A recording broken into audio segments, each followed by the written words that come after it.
కాపాడలేదు.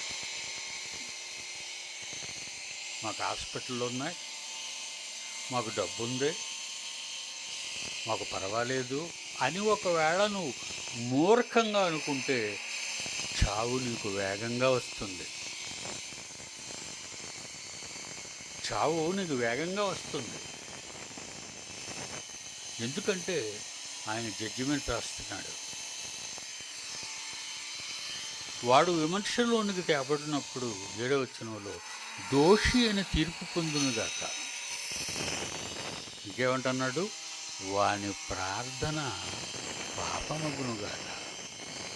ఏదో నువ్వు ప్రార్థన చేసేస్తున్నావు, అందరితో పాటు ప్రార్థన కూటాల్లో కూర్చుంటున్నావు, నీ ప్రార్థన పాపం అంటున్నట్టు దేవుడు.